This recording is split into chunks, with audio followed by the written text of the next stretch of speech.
आज से इस चैनल द नेवी क्योरा पर एक और नया सीरीज शुरू हुआ है, जिसके तहत मर्चेंट नेवी के जहाज़ों पर होने वाले फनी, एक्सीडेंटल, एंटरटेनिंग, मोटिवेशनल और एडवेंचरस घटनाओं का एज इट इज प्रस्तुत किया जाएगा। इस श्रृंखला के इस पहले वीडियो में हम बात करेंगे एक गलत मोरिंग ऑपरेशन की, जिसने एक चीफ ऑफिसर की जान ले ली, और एक्सीडेंट के बाद हुए इन्वेस्टिगेशन में चीफ ऑफिसर की मौत की असली वजह क्या सामने आया, उससे भी पर्दा उठाया जाएगा। एक फुल लोडेड जनरल कार्गो जहाज पोर्ट पर माल इंपोर्ट करने के लिए पहुंचा। उसके कार्गो हैच कवर इतने ऊंचे तक थे कि ब्रिज से फोक्सल दिखाई नहीं देता था। जहाज स्टारबोर्ड साइड से जेट्टी पर लगना था, हवा तेज था, पायलट ऑन बोर्ड था और फैसला पहले ही ले लिया गया था कि बिना किसी टग बोट की सहायता से जहाज को जेटी पर लगाना है। फॉरवर्ड मूरिंग टीम के चीफ ऑफिसर बोसन और एवी फोक्सल में मौजूद थे। जहाज बर्थिंग के लिए 30 डिग्री का एंगल बनाते हुए जेटी के पास पहुंचा। फॉरवर्ड स्प्रिंग लाइन जेटी पर पहुंच गया था और शोर मूरिंग टीम वाले उसे बोलार्ड में डाल दिए थे। चीफ ऑफिसर स्टारबोर्ड साइड में बने एक छोटे से बलवार प्लेटफॉर्म पर खड़े होकर रिमोट कंट्रोल लीवर से मोरिंग विंच को ऑपरेट करने के साथ साथ स्टेशन लीडिंग कर रहा था।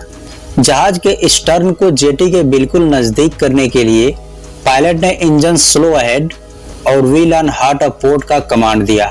इसके साथ ही वो थ्रस्टर पोर्ट की तरफ से चालू हो गया ताकि जहाज जेटी के बिल्कुल पैरेलल हो जाए।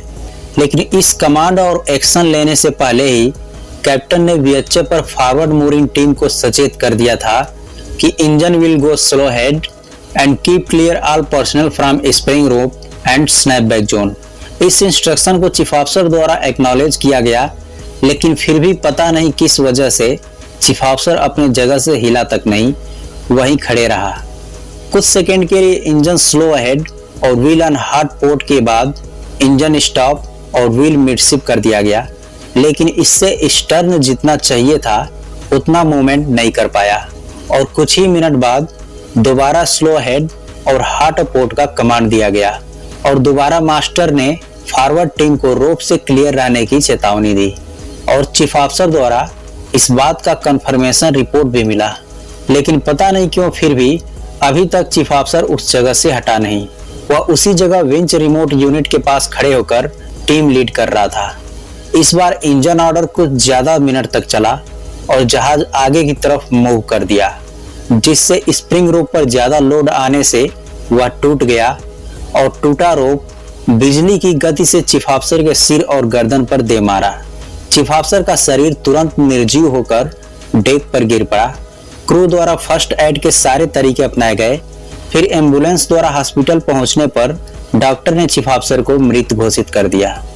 अब इस एक्सीडेंट के इन्वेस्टिगेशन करने में कई बातें सामने आई, जिनमें पहला है, कई महीनों से उस रस्सी को स्प्रिंग लाइन के तौर पर इस्तेमाल किया जा रहा था। दूसरा है, इस प्रिवेलिंग कंडीशन में फुल लोडेड जहाज को बिना किसी टग बोट की सहायता से बर्थिंग करवाना और सिर्फ एक बैक स्प्रिंग पर इंजन, रडर और बो थ्रस्टर को चालू करके काम में लाना बहुत गलत फैसला था। मास्टर के वार्निंग मैसेज के बाद भी चीफ ऑफिसर का उस स्नैप बैक जोन से ना हटना सबसे बड़ी गलती थी। चौथी वजह है, जहाज का फोक्सल डिजाइन बहुत खराब बना हुआ था। फोक्सल बहुत छोटे से एरिया में बना था और विंच कंट्रोल यूनिट का लोकेशन भी बहुत गलत जगह पर था। पांचवा कारण था कि उस शिपिंग कंपनी के पास कोई स्पेसिफिक मोरिंग गाइडलाइन नहीं था और ना ही शिप मोरिंग टीम को मोरिंग हैजार्ड्स को भांपने और मोरिंग से पहले टीम ब्रीफिंग करने का कोई कल्चर था।